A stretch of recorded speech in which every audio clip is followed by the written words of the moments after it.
Pranju prince entertainment নিবেদন প্ৰেমলীলা এই চুটি ছবিখন ৰচনা পৰিচালনা প্ৰাঞ্জু প্ৰিন্সৰ। বিদুৰ ভাই খ্যাত বলিন বৰা, ভৱেশ দাস, SK শৰ্মা, পাৰ্থজ্যোতি বৰুৱাকে আদি কৰি বহুতো নপুৰণি অভিনেতা অভিনেত্ৰীয়েও ইয়াত অভিনয় কৰিছে। লগতে এই চুটি ছবিখনৰ দৃশ্যগ্ৰহণ কৰিছে ৰাজীৱ দাস আৰু মেকআপত সহায় কৰিছে সুদাক্ষিতা নাথে। এই চুটি ছবিখন অতি সোনকালে আপোনালোকৰ মাজত অহা জুলাই মাহৰ ভিতৰত আহি আছে আৰু এই চুটি ছবিখনৰ কাহিনীটো সমাজ জীৱনৰ চলি থকা সাম্প্ৰতিক পৰিঘটনাৰ ওপৰত নিৰ্মাণ কৰা হৈছে। দেৰগাঁৱৰ কুৰালগুৰি বিভিন্ন স্থানত ইতিমধ্যে কেইবাটাও দৃশ্যগ্ৰহণ কৰা সমাপ্ত হৈ যায়। ভাল লাগিছে, দেৰগাঁৱত আহি পেলাই খুবেই ভাল লাগিছে আৰু বিশেষকৈ আমি প্ৰেমলীলা নামৰ এখন চুটি ছবিত শ্বুটিঙত আহিছোঁ। মই আহিছোঁ, আমাৰ সত্যেন শৰ্মা আহিছে, বলিন আছে আৰু আমাৰ পাৰ্থ আছে।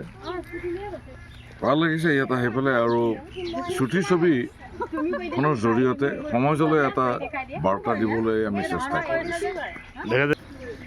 খুব সুন্দৰ অনুভৱ আৰু বিশেষকৈ নৱপ্ৰজন্মৰ যিখিনি শিল্পী আজি ওলাই আহিছে, মই তেওঁলোকক এটাই অনুৰোধ কৰিম, যিটো কল টাইম দিয়ে এই কল টাইমটো যাতে মানি চলে। কাৰণ আমি এতিয়াও কল টাইম মানো। ৰাতিপুৱা ধৰক আজি শ্বুটিং শেষ হৈছে ৰাতি 2টা বজাত, যদি মোক কয় যে ভৱেশ দা আপোনাৰ 5টা বজাত শ্বট আছে ৰেডি, মই 4:30 ৰেডি হৈ যাওঁ। কাৰণ এই বস্তুটো শিকিছিলোঁ আমাৰ শ্ৰদ্ধা নিপন দাৰ পৰা। আজি নিপন দা নাই, কিন্তু তেখেতৰ যিখিনি আমি শিকিছিলোঁ তেওঁৰ পৰা, সেইখিনি আজিও আমি ৰাখিবৰ কাৰণে যত্ন কৰি আছোঁ। আৰু সেইকাৰণে নৱপ্ৰজন্মৰ শিল্পীসকলক মই এটাই অনুৰোধ, কল টাইমটো সদায় মানিব লাগে আৰু জ্যেষ্ঠ শিল্পীখিনি সদায় সন্মান কৰিব লাগে। ইয়াত কেনেকুৱা চৰিত্ৰ হ'ব? পৰাপক্ষত আপোনাৰ খলনায়ক, মুখখন খলনায়কৰ কথালৈকে মন লাগে।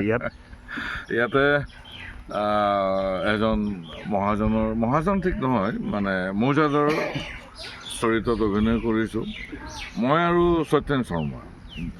এইখন গাঁৱৰে বাসিন্দা, মানে কুকুৰ মেকুৰী আমি দুটা, মানে দেখা দেখি হ'লে কাজিয়া হয় আৰু ঠিক তেনেকৈ এটা সংঘাতৰ মাজেৰে এটা শেষ হৈ যাব এইখন চুটি ছবি। এটা মেছেজ যাব, খুব ভাল মেছেজ এটা যাব। আৰু এই চুটি ছবিখন প্ৰাঞ্জু প্ৰিন্স এণ্টাৰটেইনমেণ্টত আহিব। মই সকলোকে চাবলৈ অনুৰোধ জনাইছোঁ। ধন্যবাদ। কমনো কি আৰু, ককাইদেউ ইতিমধ্যে কথাখিনি ক'লেই বাৰু। তথাপি সেয়া অভিনয় প্ৰাঞ্জুৰ লগত আমি ভালেকেইটা কাম কৰিছোঁ। ককাইদেউ মই আছোঁৱেই প্ৰায়বিলাকত। প্ৰাঞ্জুৰ প্ৰথম কাম আছিলে মেৰপাট ৱেব ছিৰিজ, খুব ভাল সঁহাৰি পাইছোঁ। দ্বিতীয় কামটো হ'ল তাৰ মৰমত বিষ, তৃতীয়খন এলুটি হেলুটি, চতুৰ্থখন মৰমৰ শিকলি আৰু আজি পঞ্চমখন প্ৰেমলীলা। প্ৰাঞ্জু আচলতে তাৰ ইউথ, মানে এটা ডেকা, মানে যুৱ প্ৰজন্মৰ এজন ভাল মানে পৰিচালক।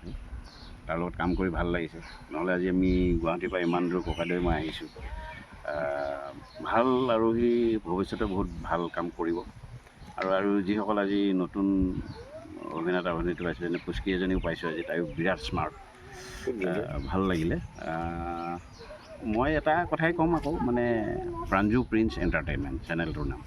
আপোনালোকে চাব, লাইক কৰিব, ছাবস্ক্ৰাইব কৰিব, তাক উৎসাহ দিব যাতে সি ভৱিষ্যতে আৰু ভাল কাম কৰিব।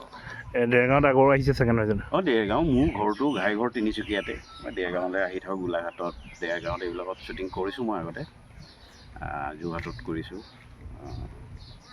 আমাৰ এইফালৰ ঠাইবোৰ এনেও ভালো লাগে। আপোনাৰ কিমানমান অভিনয় জগততো সময় হ'ল? মই 2000 চনত ষ্টাৰ্ট কৰিছোঁ অভিনয়টো।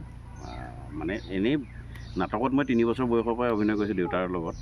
কিন্তু মানে এই টিভি পৰ্দাত মই আপোনাৰ 2000 চনতে পদাৰ্পণ কৰিছিলোঁ। তেতিয়াৰ পৰা এতিয়ালৈকে কৰি আছোঁ। এই চুটি ছবিখনৰ অভিনয় কৰি খুব ভাল লাগিছে চাগে? সেইখনত ভাল লাগিছে। ইতিমধ্যে কিছু কাম কৰিছোঁ, ককাইদেউহঁতৰ পৰা শিক্ষা লৈছোঁ। এই ককাইদেউ শ্ৰদ্ধাৰ শ্ৰীযুত দীনেশ দাস, যেনেকৈ ক'লে আমাৰ নিপন দা, বহু কাম শিকিছোঁ তেখেতসকলৰ পৰা, আৰু যথেষ্ট মৰম কৰে আমাক। গতিকে ভাল লাগিছে, এনেকৈ কাম কৰি যাব পাৰিলে ভাল লাগিব। একচুৱেলি আমি প্ৰেমলীলা বুলি এখন চুটি ছবি কৰি আছোঁ, আৰু ইয়াৰ আগত আমাৰ কেইবাখনো চুটি ছবি ৱেব ছিৰিজ ৰিলিজ হৈ গৈছে। চ' দৰ্শকৰ ভাল সঁহাৰি পাইছোঁ। চাগে মই ফাৰ্ষ্ট টাইম দেৰগাঁৱত এনেকৈ কাম কৰিছোঁ। আৰু ইয়াত আপোনাৰ অভিনয়ত আছে আমাৰ সকলোৰে জ্যেষ্ঠ অভিনেতা ভৱেশ দা, SK দা আৰু পাৰ্থজ্যোতি দা আৰু বলিন বৰা, বিদুৰ ভাই, আৰু মেইনলি আমি নতুন অভিনেতা অভিনেত্ৰীক মানে এটা স্ক'প দিছোঁ। চ' সকলোৱে মিলিজুলি এটা ভাল কাম হ'ব বুলি আশা কৰিছোঁ। ভাল লাগিছে কাৰণ গোটেইসকল জ্যেষ্ঠ অভিনেতা আৰু মই যিহেতু বিশেষ ইমান ডাঙৰ ল'ৰাও নহয় বাৰু, ফাৰ্ষ্ট টাইম এনেকৈ কাম কৰিছোঁ নিজৰ জেগাত, অলপ বেছি ভাল লাগিছে, এক্সাইটেড। চেনেলটোৰ নাম হৈছে আপোনাৰ, মোৰ যিটো চেনেল হৈছে প্ৰাঞ্জু প্ৰিন্স এণ্টাৰটেইনমেণ্ট। তাত আপোনাৰ আহি থাকিব আৰু আমি বহুতো নপুৰণি অভিনেতা অভিনেত্ৰীক একেলগ কৰি পেলাই একেখন মঞ্চত আমি সকলোকে চাব বিচাৰোঁ। আৰু যিহেতু আমি নতুনকৈ এইটো ষ্টাৰ্ট কৰিছোঁ আৰু আমি নতুন অভিনেতা অভিনেত্ৰীক আমি স্ক'প দি আছোঁ এতিয়ালৈকে বৰ্তমান। কেইদিন হ'ব ডেৰগাঁৱত দৃশ্যগ্ৰহণ? বৰ্তমান আজি এবাৰেই হ'ব, এদিনেই হ'ব, কাৰণ আমি যিহেতু চুটি ছবিখন আমাৰ বেছি দীৰ্ঘতম নহয়, আমি মানে কম টাইমত কম সময়ৰ ভিতৰত বনাওঁ আৰু বিশেষকৈ আমি ধৰক এটা মেছেজপূৰ্ণ বাৰ্তা দিবলৈ আমি হেৰি কৰোঁ। আজি বতৰ খুব ভাল পাইছে কিন্তু। হয়, বতৰটো বহুত ভাল আজি, বেলেগ দিনৰ তুলনাত আজি গৰমটো এইকেইদিনৰ তুলনাত বহুত কম, সেইকাৰণে ভাল লাগিছে শ্বুটিং কৰি। চেনেলটো আপোনালোকে চাব আৰু লাইক কৰিব, কমেণ্ট কৰিব, ছাবস্ক্ৰাইব কৰিব। প্ৰাঞ্জু প্ৰিন্স এণ্টাৰটেইনমেণ্ট আহি আছে, এতিয়া এখন আহি আছে আপোনাৰ ইলুটি শিলুটি বুলি, তাৰপাছত আহি আছে আপোনাৰ মৰমৰ শিকলি, আৰু লাষ্ট এইখন আহি আছে প্ৰেমলীলা। দেৰগাঁৱৰ পৰা নৱজ্যোতি ভৰালীৰ প্ৰতিবেদন, নিউজ নাও 24/7।